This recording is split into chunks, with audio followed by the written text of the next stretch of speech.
Olá, pais. Meu nome é Gleison, sou médico pediatra e hoje eu vou apresentar a primeira vez esse quadro em que eu vou trazer mães que passaram por experiências diferentes com seus filhos e que isso vai poder ser compartilhado, essa experiência, com as outras mães que estão assistindo e que vão poder ter várias respostas às perguntas que elas acabam fazendo na cabeça. Hoje eu trouxe a Daphne, além de ser mãe do João Pedro e do Felipe, que são crianças que eu cuido, é uma grande amiga minha também.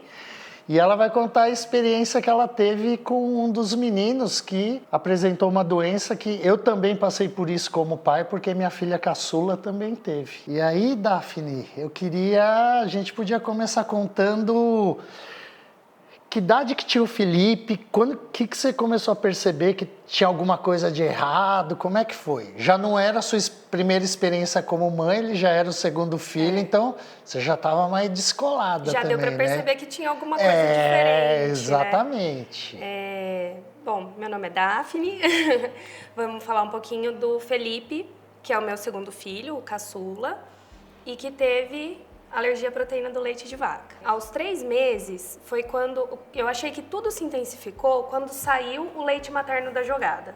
Depois a gente até teve essa conversa, não sei se você se lembra, mas aos 3 meses eu parei de amamentar, que foi uma amamentação mais difícil, né? Não foi aquele aleitamento que tinha em volume, a gente optou por entrar com um complemento quando ele parou de ganhar peso, que foi logo no começo da vida ali, acho que com 15 dias a gente falou, opa, não tá recuperando peso, vamos entrar com fórmula. Mas eu ainda insisti, eu fiz a translactação, sondinha, tudo com a Mônica, né? Que Isso. Ela foi a minha... A consultora, a né? consultora de amamentação, e insistia para ganhar volume, não ganhou volume, e aos 3 meses tirei o leite materno da jogada. Que é interessante a gente falar isso, por mais que a gente apoie a amamentação, muitas vezes ela não acontece do jeito que a gente gostaria, né? Sim. Porque é normal, eu vejo muito isso, as mães acabam vendo na internet aquela pressão sobre amamentar, amamentação exclusiva. É claro que todos nós somos a favor da amamentação exclusiva, mas não é uma coisa tão simples. Sim. Exige técnica, orientação. Cada mãe tem uma resposta, exatamente. Mas quando a gente não consegue, pelo menos a gente tem que saber que a gente tentou tudo, né? E essa sua leveza nesse assunto me ajudou muito. Que bom, perfeito. Porque eu sempre quis muito amamentar. Sim. E eu já tive a dificuldade com o João Pedro. E logo eu descobri que eu estava grávida do Felipe. Foi rápido, né? Foi bem rápido. E então eu já também interrompi essa amamentação logo cedo. Para mim, emocionalmente, foi mais difícil, assim. Mas a sua leveza também no assunto de tá tudo bem, tem a fórmula, vamos lá, me ajudou a passar por isso. Tentamos, com mais leveza. A gente tentou, fez o Eu acho que possível. é isso que traz a leveza também. Tipo, ó, tentamos tudo. Mas tudo precisa, tem um limite, né? É. E aí, quando saiu o leite materno da jogada, ele começou a exacerbar os sintomas de refluxo. Então, ele já tinha um pouco, só que o João Pedro também tinha tido refluxo, só que ele melhorou com o tratamento. O tratamento otimizou, ele cresceu um pouquinho, ficou sem sintoma, tiramos medicação. Foi igualzinho comigo mesmo, né? Mais velha com refluxo e a segunda com alergia à proteína do leite de vaca. O Felipe não melhorou com o tratamento otimizado ao refluxo. Aí, ó, tem alguma coisa aqui. E eu lembrava que o João Pedro tinha melhorado. E o sintoma do Felipe era mais exagerado mesmo. Era diferente, né? De jogar o pescoço para trás. Então ele estava no colo, ele mamava, e ele mamava muito pouco. Depois que saiu o leite materno da jogada na mamadeira, se ele tinha que mamar 90, ele estava mamando 10. É mesmo, aconteceu isso aí, né? Então ele recusava e não mamava. E aí depois de várias mamadas recusadas, eu acho que ele sentia fome, e aí ele mamava 180 ml, que aí eu fazia 90, ele queria mais, eu fazia mais 30, eu fazendo mais 30, dava às vezes um volume enorme, e aí ele sofria. Aí chorava, isso que eu ia perguntar. Jogava. E durante a mamada ele sofria mesmo, você vê que era fome, mas tinha dor. Mas tinha dor. E acontece porque eles jogam esse pescoço para trás, que a gente chama de posição de Sandfer, porque a queimação, quando eles jogam o pescoço para trás, é um jeito de tentar aliviar essa dor, é um reflexo. Eu lembro que você me explicou isso. Isso na época, porque eu falei, ele se joga, mas era assim, parecia que ele ia dobrar no meio, assim. É diferente, de jogar né? mesmo. E chorava, era um choro bem intenso, era um choro diferente. E aí foi quando você aventou a possibilidade da proteína do leite de vaca. Vamos E o que tirar... você sentiu quando eu falei? Nossa, um misto de coisas. Mas a primeira delas, assim, foi, mas eu acho que não é. Sim, é. Porque foi, nossa, e uma prima do meu marido tinha passado por isso, só que na amamentação. Então ela restringiu bastante a alimentação. E eu lembro que era um cuidado muito extremo, que eu pensei, meu Deus, se eu tiver que passar por isso também, né? E não na questão da alimentação em si, mas de talher, de não sei o que. E aí, como mãe, a gente começa a ouvir um monte de coisa, né? De histórias. Porque fulano de tal, né, precisou separar todo utensílio que usava na cozinha. Aí eu falei, meu Deus, será que vai ser assim? E você me tranquilizou bastante. Calma, não é assim, vamos tirar o leite. E aí a gente entrou com o Nelcate. Eu lembro que você tinha algumas amostras lá e você me deu. Estão guardadas para isso. E aí a gente começou já e a gente deu a entrada lá, né, no processo para conseguir também o Nelcate. E a gente substituiu. Então, demorou um tempo, ele demorou bastante para melhorar de fato. Isso que eu ia perguntar. No começo você não percebeu nenhuma mudança? Muito pouco. E para quem já estava achando que não era, você ainda começa a fazer o negócio e não vê mudança. Não vai, né? E um detalhe que eu esqueci de mencionar era o cocô, né? Que ele já estava tendo muco nas fezes. Então foi quando a gente falou, não, deve ser, Aí então... é bem sugestivo. Porque até então era só o refluxo, aquela coisa, e aí entrou o muco, falou, não, vamos suspender, né, a proteína do leite. E aí ele demorou, eu lembro que para ele ficar zerado, ele levou uns 90 dias, para melhorar mesmo, para aceitar bem a mamada, porque até então ele mamava, mas mamava pouco, aí não sabia se era porque o leite era ruim, né? Porque o sabor diferente, né? bem diferente. Até o cheiro era diferente. Porque ele é quebrado em pedacinho muito pequeno, né? Não tem a proteína, é aminoácido, eu falo. É tipo um whey protein de nenê, assim. Né? O cheiro é diferente. É diferente. Então a gente ficou nessa, mas aí com uns 90 dias, só com o Nelcate, ele tava zerado. Aí eu falei, nossa, mudou a criança. Mas será que era mesmo? Né? Eu acho que ainda não era, porque demorou tanto para melhorar, não deve ser. E eu, por conta, fiz uma reexposição numa mamadeira, acho que de uns 120 ml, eu coloquei um scoopzinho do NAN. Foi bem pouquinho, achei que você tinha enfiado uma mamadeira inteira de NAN. Pus um scoopzinho do NAN e as outras do Nelcate. Já foi suficiente. Que aconteceu? Noite... Falei, por quê? Por que eu fui fazer isso? Ele chorou bastante. Foi a noite inteira. E no dia seguinte, raias de sangue, assim. né? Ainda confirmou com raia de sangue no cocô. No cocô. E você acabou fazendo um negócio que a gente faz, que é a recomendação do guideline. Eu até falei no outro vídeo. Quando eles melhoram, pra gente ter certeza, a gente faz a reexposição rápida. Tipo, pra ver se acontece. E foi rapidão, né? Bota rápido nisso. Então, na verdade, você não acreditou muito na hora, mas você acabou fazendo o que eu ia falar que era pra fazer mesmo. Ali, né? E aí, nessa reexposição, aí melhora rapidinho a hora que você tira. Melhorou. Não demora mais tanto tempo, né? Não, mas não foi assim no dia seguinte já. Que aí acho que deu aquela inflamada, né? Sim. E aí acho que você vai saber melhor desse sintoma inflamatório do trato gastrointestinal mesmo, né? E você vê, inflamou tanto a ponto dele já ter a diarreia com raia de sangue, né? É isso mesmo. Então demorou aí, acho que uma semana até todo esse processo esfriar mesmo e ele ficar confortável de novo. E aí, acho que por volta de 1 ano de vida, mais ou menos, a gente foi na feirinha. E aí, depois do diagnóstico mais do que confirmado, passei a tomar vários cuidados, né? Eu queria te perguntar isso. Como é que foi a parte depois da introdução alimentar? Como que foi ter um irmão que não tem a PLV, mas que pode comer as coisas e o irmão menor não pode? Como que é isso aí? Complexo. Tenho certeza. Mas a introdução alimentar em si não mudou muito, né?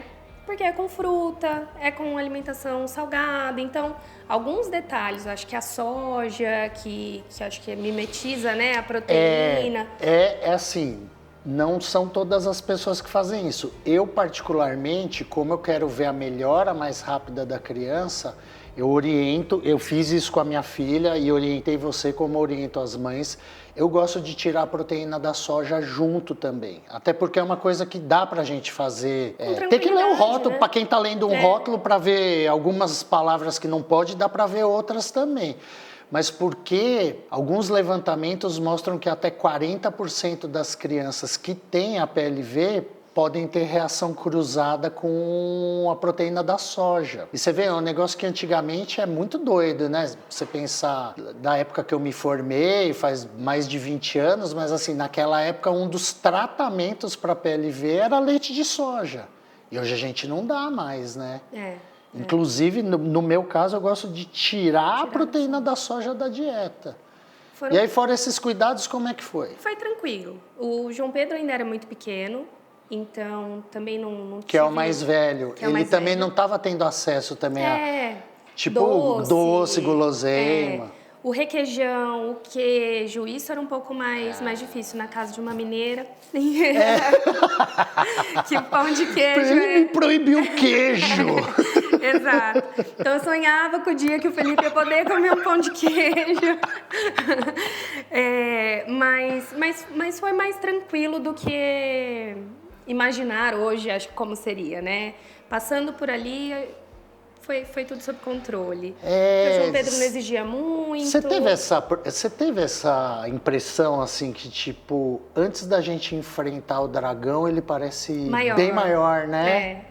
Sem dúvida. E aí dá um baita desânimo no começo, né? E depois que passa também, acho que a gente fica com uma visão mais tranquila da situação também, né? Assim, e eu coloco minha história junto. Para mim foi uma experiência muito enriquecedora. Era melhor não ter passado por isso por conta do que aconteceu com a minha filha também, mas foi muito enriquecedor para mim em sendo um pediatra e sempre fazer diagnóstico de APLV e dar as orientações quando acontece, ter vivido essa experiência como pai. E aí, de fato, você fica sabendo quais são as dificuldades, mas eu também tive essa impressão, eu e minha esposa. Não foi tão ruim quanto a gente achava, né? E no caso da minha filha, fui eu que fiz o diagnóstico dela ainda. Então, tinha esse peso. Você tem, tipo, eu acho que e eu vou fazer a gente passar por tudo isso. E bora lá. E era mesmo. Não costumo errar. Devo admitir. E aí? Então a gente passou por isso. Aí com 1 ano mais ou menos de vida do Felipe, o João Pedro já tinha ali 1 ano e 10 meses. Então ele já estava com mais vontades, com mais exposições. E eu lembro que a gente foi na feirinha aqui do condomínio, tinha pastel e o João Pedro... E eu levava a janta dos meninos, então envolvia uma logística, né? Porque eu ainda levava a janta, então a gente ia em algum lugar comer alguma coisa diferente. Eu levava a comida deles para não correr o risco de ter alguma coisa que o Felipe não possa. Então eu levei a janta deles, dava a janta para eles e depois o João Pedro... especificamente, poderia comer alguma coisa mais diferente, se ele quiser. E o João Pedro quis comer um pastel de queijo. E num descuido, o Felipe comeu... Pastel de queijo frito no óleo de soja. Top! Num descuido, o Felipe teve acesso a essa delícia. E você viu ele comendo? Não vi. Como que foi que você percebeu que tinha rolado isso aí? Porque aí os dois estavam no chão, ainda tava uma amiguinha junto. E aí eu vi o Felipe mastigando, assim. Eu falei, o que ele tá comendo? O João Pedro com um pedaço de pastel de queijo. E a janta já tinha sido, não tinha nada pra comer lá. Não. E aí eu falei, ou ele tá comendo pedra, ou ele tá comendo pastel de queijo. Opção B, né? E aí, de novo, aquela noite... foi sofrida, ele passou bem mal. Nossa, que idade que ele estava mesmo? Ele estava com quase 1 ano, mais ou menos. Quase 1 ano. E já era uma idade que dava pra gente tentar reexpor mesmo, exato, né? Você vê, já aconteceu. Deus vai fazendo ali. Vai. Quando a gente acha que tá errado, na verdade... a maior parte das vezes está certo, né? Eu já estava com essa ideia, vamos respor, vou falar com o Gleison. É que não ia ser direto um queijão, né? E aí ele sofreu bastante, falei, acho que é a resposta, não é a hora, vamos esperar mais um pouco. E a noite foi horrível, então? Foi. Na noite Na já? mesma noite. E isso me chamou bastante atenção.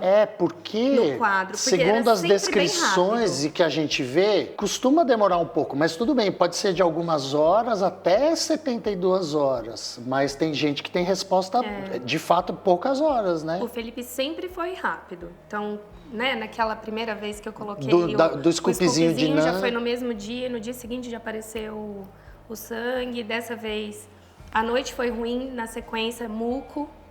Também teve. Teve. Então, minha percepção é de que ele fazia uma reação inflamatória bem importante mesmo. Ele teve um quadro bem clássico mesmo, né?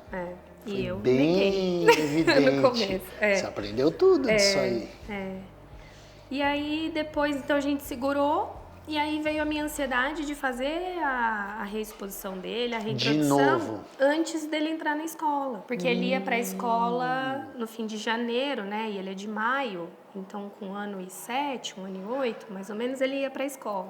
Olha que legal a gente estar conversando disso. Como que a gente vai pensar que passa pela cabeça da mãe que ela também tem que coordenar a entrada na escola, né? É muito legal saber disso aí. A escola até oferece, né? E várias mães já passaram por isso, mas isso não é um negócio que você vai ler no livro, né? Então a escola oferece, se há alguma restrição, alergia ao ovo, mas se você que é mãe não conseguiu controlar uma hora lá, ele com o irmão, imagina a escola com um monte de criança. Ou a vontade, né? Então, na escola ia ter o pão de queijo, ia ter o pão com queijo, ia ter... E ele ia ser restrito. Você conhece a fera, ele come tudo. É verdade. Ele come muito bem. Então, eu tinha essa ansiedade até para não privá-lo de uma experiência na escola mesmo, né? Então, veio essa ansiedade depois. Eu vou fazer isso em que tempo? Vai ser agora? Então, com 1 ano ali eu vi que não era a hora. Esperei mais alguns meses e eu comecei ali no período do fim do ano. Aí a gente conversou. Como que foi essa conversa nossa? Me relembra aí. Foi que eu falei, foi isso que eu abri, né? Gleice, o Felipe vai entrar na escola e eu quero fazer a reexposição. Você, bora! Bora eu não afinei. Não. Vamos, já dá. E aí a gente fez um planejamento, E você né? ficou com medo? Eu fiquei, da mas apreensão, com né? medo de dar errado. Não era nem o medo de, se ele passar mal de novo, com medo tudo de bem, dar né? errado e ele ter que ir para a escola com a restrição ainda, entendi. E com medo de errar esse time, né? E se eu ficar reexpondo e isso fizer um efeito contrário, né? Acho que surgiu essa insegurança. Mas aí a gente conversou, eu conversei também com uma nutricionista pediátrica que fez Botucatu, inclusive a Luísa. É importante também, né? Se a gente puder ter esse apoio. Porque se a gente puder ter um apoio multidisciplinar, é sempre muito melhor. Quando você falou bora, eu falei, então bora. Daí falei, eu vou conversar com a nutricionista também, isso é ótimo. E aí a gente alinhou um plano mesmo, né? Então, a gente começou pelos assados.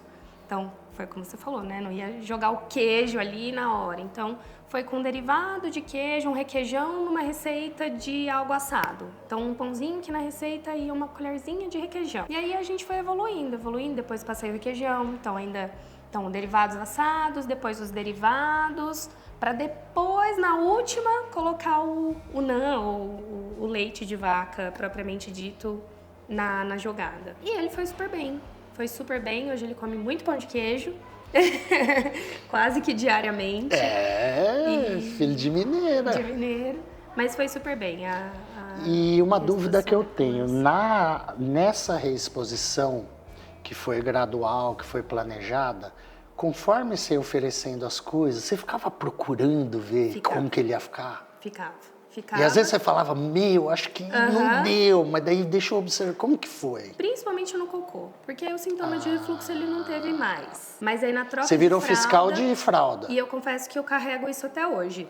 Você ainda é fiscal de fralda, PhD em fiscalização de fralda. E às vezes, vez ou outra, eu vejo que sai alguma coisinha, mas é porque tá com catarro, ou não sei o que, mas eu já fico alerta, sabe? Sim. E hoje eu não preciso mais, né? Mas foi o hábito. O hábito de, acho que isso era uma parte muito tensa pra mim, porque ver sangue sempre dá uma... E era bastante muco, ele chegava a fazer cocô que era às vezes só muco. Eu lembro das fotos que você me mostrava, né? Depois, se quiser, a gente pode até mostrar uma. Acho que a galera não vai querer. Mas eu mandava mesmo fotos da fralda, porque era... E aí deu certo ir para a escola? Zerado. E aí hoje ele come. Ai, que de tudo. legal. De tudo isso, o que você falaria para uma mãe que acabou de ter esse diagnóstico para o filho dela? Um resumo, uma dica, o que você acha? Meu, se eu tivesse ouvido isso no começo, acho que ia me ajudar. Eu acho que ter bastante calma e não desesperar, né? Não se deixar levar muito por lendas e ver o que funciona pra gente, né? Como eu citei, a prima do meu marido precisou tirar tudo, reservar utensílio para. Eu não fiz nada disso. Eu separei as buchas de lavar mamadeira, né? As Sim. escovinhas, porque a bucha, eu lembro que a gente até conversou sobre isso, é algo que ela retém muito, né? Então, buchinha que eu lavava a mamadeira com NAN, eu não ia lavar a mamadeira do Neocate. Então, as mamadeiras eram separadas, mas os utensílios da casa não. Então, só isso já tira um baita de um drama, né? Até para comer fora, ou até se precisasse ser tudo muito separado. Aí eu acho que... Então, só ter um pouquinho de calma, ver o que precisa mesmo, o que não precisa, pra gente não exagerar mais do que já tem o peso, né? E até essas dicas que você deu, assim, que foi que funcionou para você com relação a separar as coisas, a gente pode colocar nesse grupo as mães que têm o filho com a PLV, mas que ainda dão de mamar. Porque aí essa restrição alimentar é pra delas, elas. né? E de fato tem que ter a buchinha dela para as coisas dela. E a alimentação, que foi o que aconteceu com a minha esposa, porque a amamentação era mista, ela também dava de mamar. Claro, eu não passei diretamente porque passei como pai, mas nada como ser a mãe. Mas a impressão que eu fiquei da nossa parte foi mais ou menos isso. É que minha esposa também é muito tranquila, assim, ela enfrenta as coisas. E aí, tipo, não parecia que ela estava carregando um peso. Mas a gente tem a foto até hoje do dia que a gente fez a reexposição, ela com um pedaço de bolo assim, e eu tirei a foto no aniversário dela. Tipo, vou poder comer de novo. Eu tipo uma foto da Vitória. Sentiu, posso imaginar. Então tá bom. Eu quero te agradecer de ter trazido essa experiência e, cara, é muito legal ouvir quem passou por isso, né? Obrigada pelo convite e pelo apoio durante todo esse processo. Vai lá, faz um yes. E o suquinho? E você, faz um yes que te Faz o yes que te lá também? Bora? E o suquinho? Aê!